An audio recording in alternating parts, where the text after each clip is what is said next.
it just might be the greatest sports franchise in the history of sports. A place where legends are made, and there's always something to talk about. Get ready to immerse yourself in pinstripes. Start spreading the news, hosted by Paul Semendinger and E.J. Fagan, a couple of doctors with a prescription for Yankee fever. And now, here's Dr. Paul Semendinger and Dr. E.J. Fagan. Get ready to start spreading the news. That's right. Let's get ready to start spreading the news. Hello, my friends. Let's make today a great day. How do you make your day great? Well, it's simple.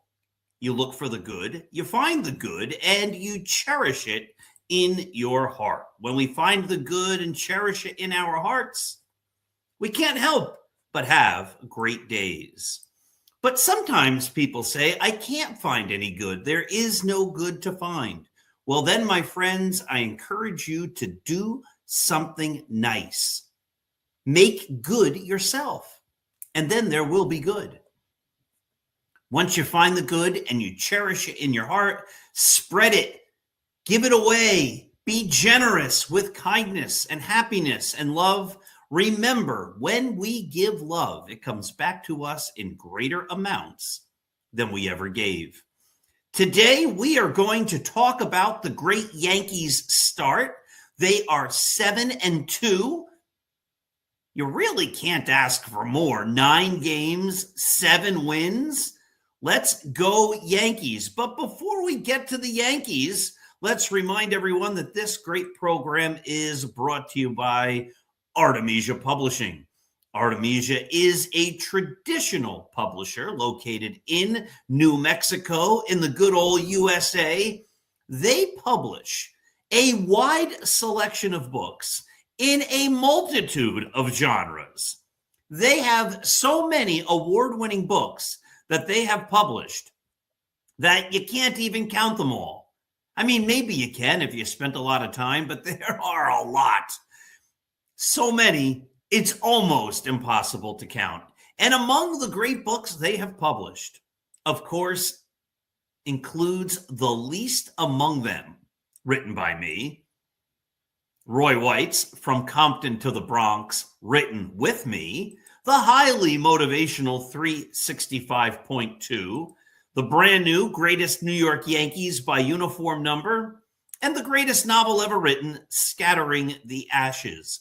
If you have not read Scattering the Ashes, your life, I hate to say it, is incomplete. You need to read Scattering the Ashes.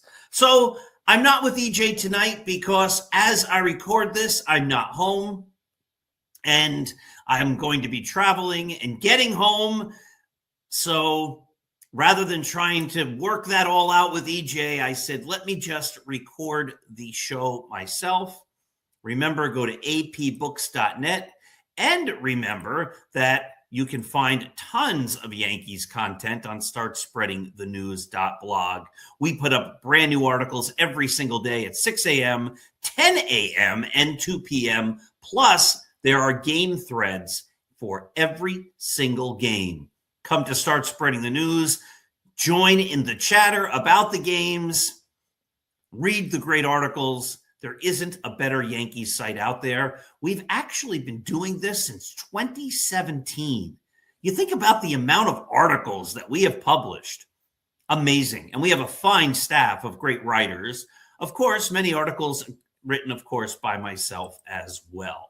So the Yankees, as we said, are off to a great start. 7 wins, 2 losses.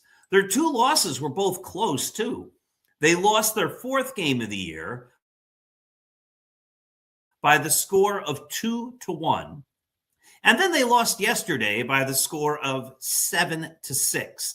So we're going to walk through a little of this, just go through the season, look at the game scores, look at some highlights, look at some concerns. But by and large, again, I don't think you could really expect or even hope for a better start than 7 wins and 2 losses. The Yankees began the season with 3 games in San Francisco. They won those games by the scores of 7-0, 3-0, and then 3-1.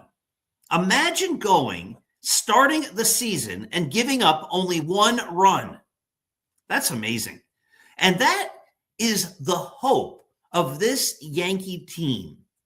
I think the hope is that the starting pitching becomes so dominant, or maybe I should say stays so dominant, that they almost are losing streak immune. One of the great problems with the Yankees these last many years, one of the problems with the Yankees during the Aaron Boone era, is they go through periods where they just can't do anything right. They play poor baseball. The manager makes poor baseball decisions. The GM doesn't necessarily address the weaknesses, and the medical staff seems to make bad decision after bad decision. All of this compounds to make a period of time during the season when the Yankees just cannot seem to do anything right. The hope, though, this year is that with the pitching staff, that they are Boone swoon proof. Now, I'm not sure if that's going to be the case, but it sure feels like it might be the case. Max Fried pitched yesterday, and it's a game they lost, but it wasn't Max Fried's problem. It wasn't his fault. It was the fault of the bullpen, which is the big concern for the team this year. But if you have Max Fried, who's proven himself now over the first 3 starts and all of last year when the Yankees brought him in, of course, as a big-time acquisition because he's a big-time pitcher. He's proven he can be the guy at the top of that rotation for the Yankees. Cam Schlittler is just looking terrific. Will Warren has looked pretty good. Luis Gil started the year in the minor leagues, but he's coming back. You start saying to yourself, this Yankee rotation just might be good enough to prevent any long losing streaks. And of course, like an old Western where the cavalry is just on the other side of the hill, the big hope is that the Yankees, over the course of this season, get 3 more very good 2 big-time pitchers to come back. Carlos Rodon, if he's on, is at worst a number 2. Clark Schmidt has proven that when he's healthy, he's a top pitcher. And one of the best pitchers in baseball, Garrett Cole, is on his way back. If those guys all come back, and if you combine them with the young talent they have in the rotation right now, and if a pitcher like Ryan Weathers actually figures it out, and maybe some of those good young pitchers in the minor leagues, if they can figure it out, that becomes a heck of a starting staff. I mean, if you have Cole, Rodon, Schlittler, Will Warren, and Luis Gil, let's just say those are who you end up with as your 5-man rotation. It's pretty hard to get into a long losing streak. And if one of those guys falter and you have some of these other pitchers, like maybe Clark Schmidt then jumps in and fills a gap, the Yankees just might be for real.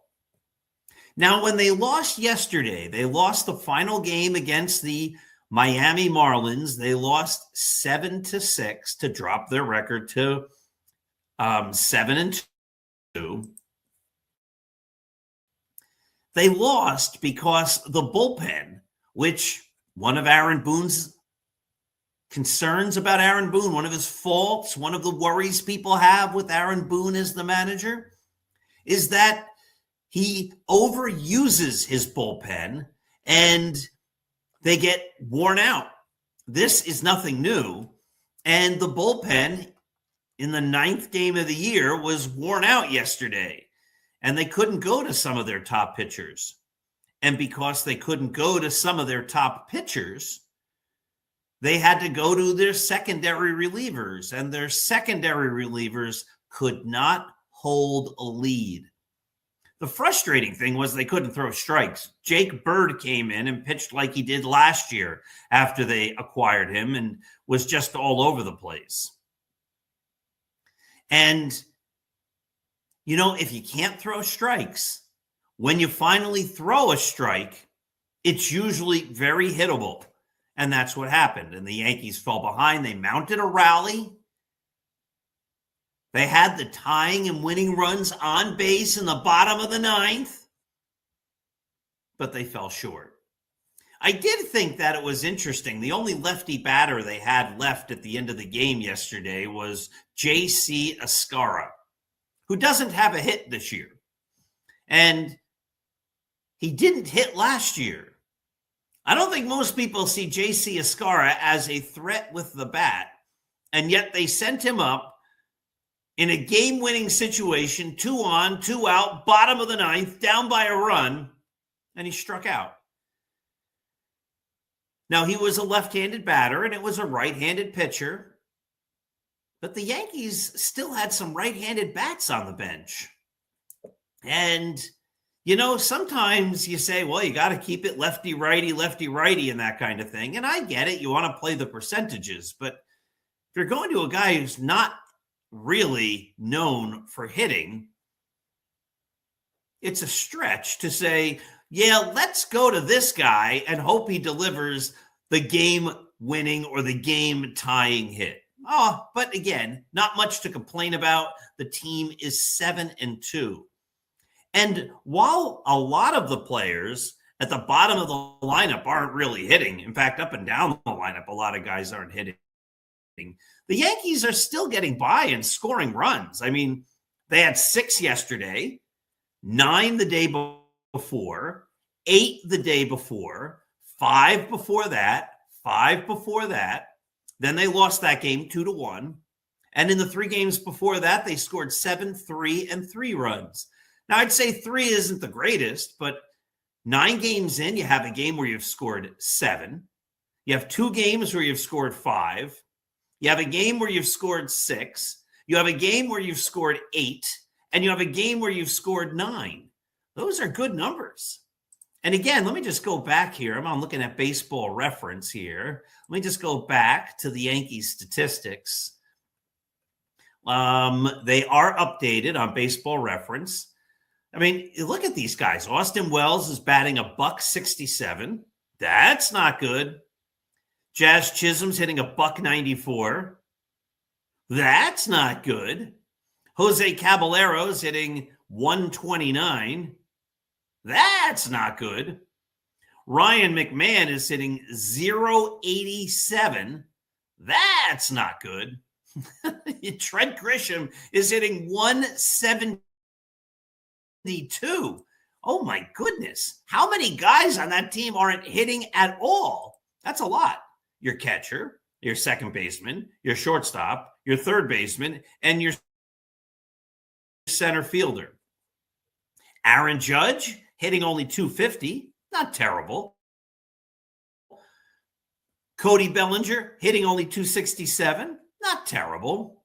The guys carrying the offense so far, Ben Rice, $370, leads the American League in runs batted in with 11. He also has 3 home runs. And Giancarlo Stanton off to a torrid start, hitting $394 with 1 home run.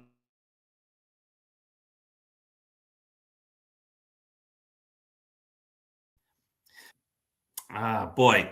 So there they are. The Yankees scoring runs in bunches while still not really having most of their lineup producing. So it comes down to the pitching. That's starting pitching. And if the Yankees starting pitching can do what it can and what it should, the Yankees should have themselves a pretty good season. This might be the year, because of the strength of their starting pitching, that they are able to avoid the big slump. Now, I haven't made a big announcement about this, but there's a new network that grew out of the old Northeast Streaming Sports Network, which then became the National Sports Network. And it's now called the McGrath Sports Network. And we begin and end the shows with a little commercial for that network. But I would like to give that 45-second plug here for you to check out all of the great programs that are on this brand new sports network. Take a look.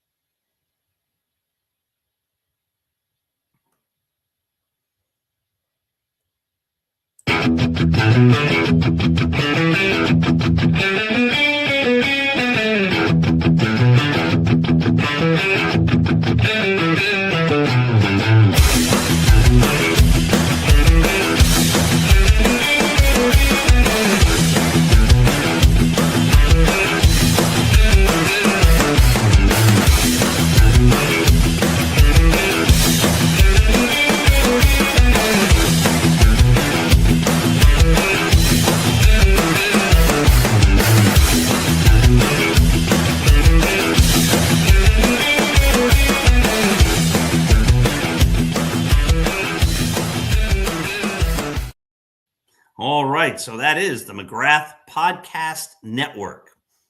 I also have given short shrift to my brand new Yankee book, The Greatest New York Yankees by Uniform Number. And I would like to just highlight one of the many articles in that book, do a little book sharing with you today, and talk about one of the most unique numbers in Yankees history. And that is the uniform number 8. And what's going to follow is a reading from the chapter on the uniform number 8 in the book. Now, this book, and I'm getting so many rave reviews, so many people are telling me I've loved this, Paul. What a book. This is really just so engaging. And one of the wonderful things about the book is it goes right into the heart of what we do as sports fans. We discuss and we debate. And so what I've done in this book is I've counted down from 99 all the way down to 0, highlighting each of the greatest Yankees to wear that uniform number. I thought it would be fun to start at 99 and count down to 0. The unique thing about number 8 in Yankees history is number 8 has been retired twice. Number 8 was retired for Yogi Berra, and at the same time, the Yankees retired it for another great catcher, Bill Dickey. So Bill Dickey and Yogi Berra both wore the same number. And when the Yankees retired it for the one catcher, Berra, they retired it for the great catcher who preceded him, Bill Dickey. And in the book, what my task was and is to make the argument why one or the other of those two players is better. Here's the thing. Bill Dickey has been largely forgotten. He was a phenomenal catcher. And some people still rate him as the greatest Yankees catcher of all time. But Yogi Berra has captured America's imagination. Yogi was a character. Yogi was bigger than life. Yogi said a lot of fun and funny things. And Yogi is more recent.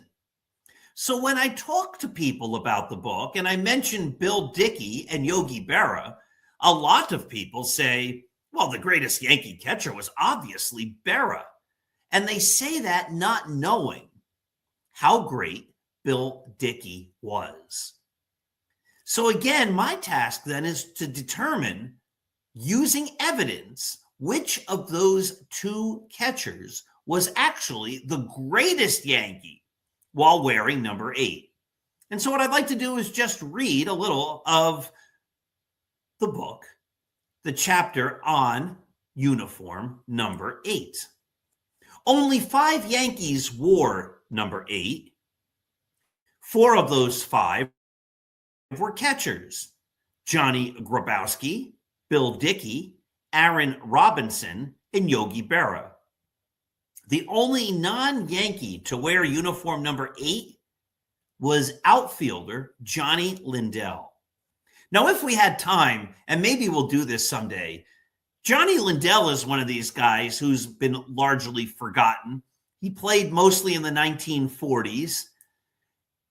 He was a Yankee outfielder, and then he came back later in his career and pitched in the National League. I believe, without looking it up, this is off the top of my head, he pitched for the Phillies and the Pirates, I believe. But how many guys have done that? Have had 2 different careers, one as a hitting outfielder and the other as a pitcher. Johnny Lindell is one of those guys, and he deserves a deeper dive someday. But he doesn't get a deeper dive today, because today we're focusing on the question of who was better, Bill Dickey or Yogi Berra. Today, uniform number 8, this is from the book, is retired for both Bill Dickey and Yogi Berra, the 2 greatest catchers in the history of the Yankees. Both players are in Monument Park, and both are in the Baseball Hall of Fame. Bill Dickey, when he first came up, wore uniform number 10 in 1929, his rookie season. But then he wore number 8 from 1930 until the end of his career, played entirely with the Yankees in 1946. Of note, in 1944 and 1945, Bill Dickey served the American country in our military during World War II. Now, here you go. Over the course of his career, Bill Dickey batted over 300 11 times. He was also an 11-time All-Star. The Yankees went to 8 World Series with Bill Dickey as their catcher, winning 7. Everybody remembers Yogi's 10 rings. Well, Bill Dickey has 7. That's not that far off. They won 7 of 8 World Series. That's crazy.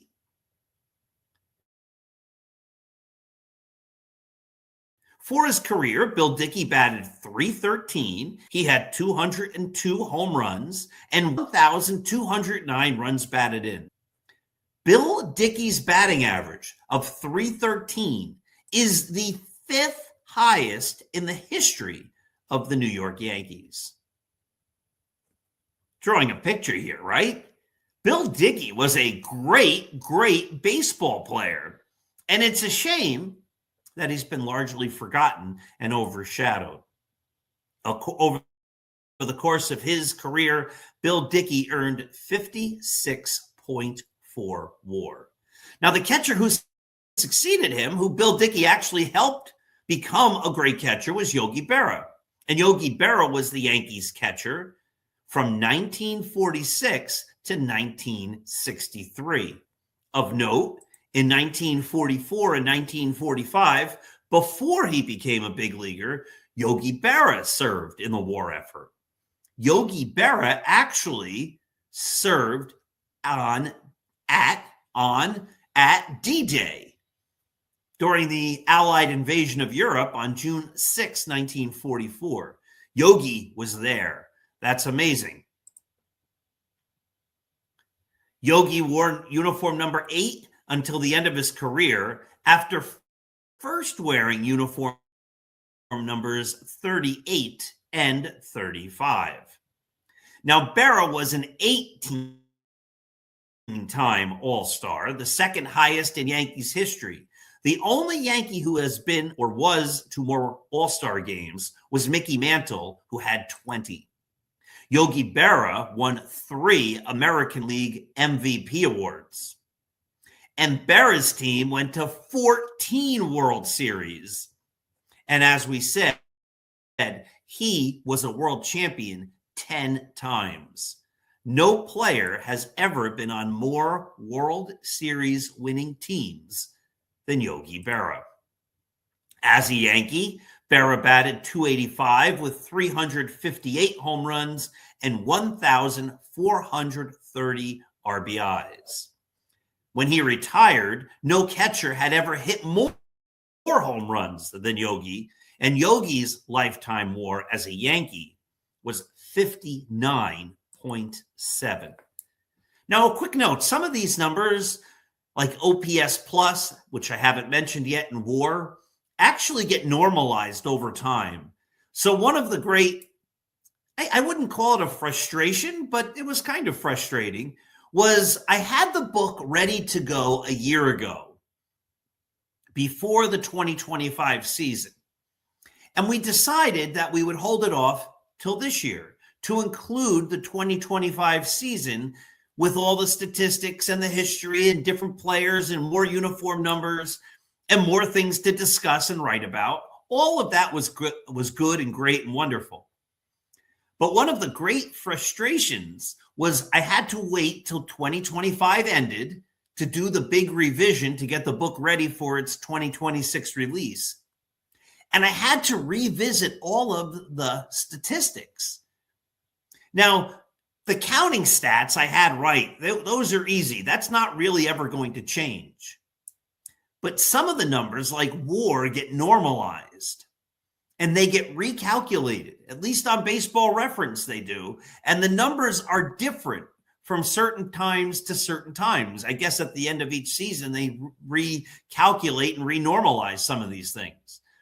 And so one of the great frustrations was, like, some of these players, their WAR might have been 27.4 when I wrote the book. And then when I went back, it was 27.3 or 28.1 or whatever. They're so close, but I had to make sure that those numbers were accurate. Now, in the book, I give a chart and I compare each of the two players, Bill Dickey and Yogi Berra. Berra played in more games, 2,116, compared to Dickey, who played 1,789. Dickey had the better lifetime batting average. He hit .313. Berra hit .285. Berra had more home runs, 358 to 202. Berra also had more runs batted in, 1,430 compared to 1,209. Berra, as we noted, was an all-star 18 times, Dickey 11. Berra went to 14 World Series. Dickey went to, didn't I say 8? Or did I say 9? 8.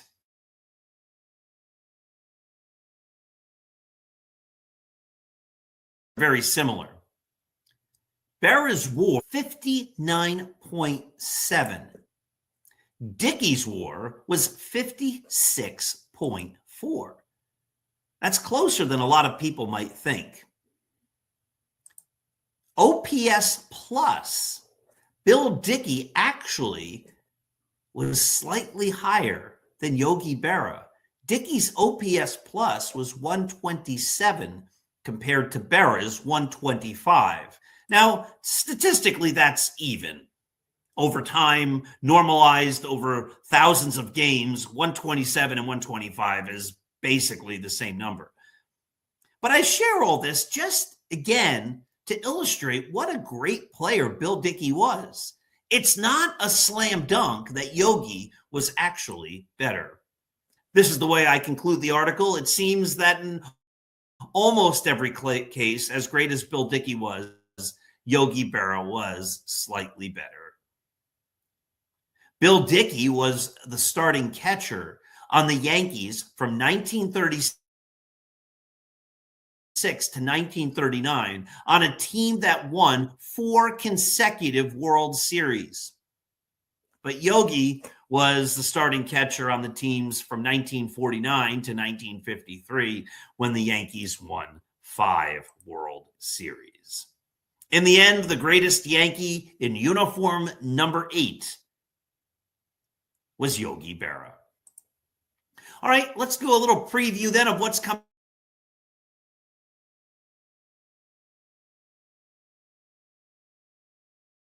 As we said, a chance of doing a heck of a lot better in the coming games.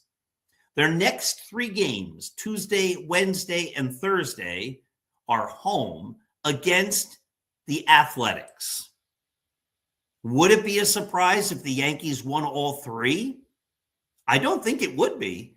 In fact, I think if the Yankees don't win all 3, and if they only win 2 out of 3, it'll be somewhat of a disappointment. Following that, the Yankees play the Tampa Bay Rays on the road in Tampa Bay. But of course, those road games are actually at the Yankees spring training complex. So the road games that feel kind of at home. Then they head back home and they play the Los Angeles Angels for